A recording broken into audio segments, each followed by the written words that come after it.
Perceraian aktor Baim Wong dan model Paula Verhoeven sempat diduga disebabkan oleh orang ketiga. Meski Baim dan Paula sudah diputus bercerai di Pengadilan Agama Jakarta Selatan pada 16 April 2025, namun nyatanya sang aktor masih merasa ada hal yang mengganjal. Aktor yang memulai debut karirnya tahun 2001 ini, merasa masih ada perkara yang belum selesai dari kisruh rumah tangga yang dia bangun bersama Paula sejak 7 tahun lalu. Awalnya, Baim sempat menuding Paula berselingkuh dengan teman baiknya, Nico Surya atau NS. Namun tudingan tersebut tidak bisa dibuktikan lantaran NS tak pernah mau hadir menjadi saksi di sidang cerai, sehingga majelis hakim pengadilan membantah dugaan adanya orang ketiga. Pun hakim menghapuskan tudingan istri nusyus atau istri durhaka yang ditujukan kepada Paula. Kendati begitu, bapak dua anak ini ternyata masih menunggu NS memberikan klarifikasi.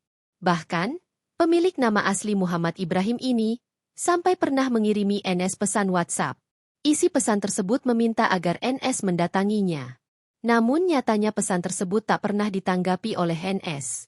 Sampai kini, ditegaskan Baim lagi, aktor 44 tahun tersebut belum pernah bertemu lagi dengan NS.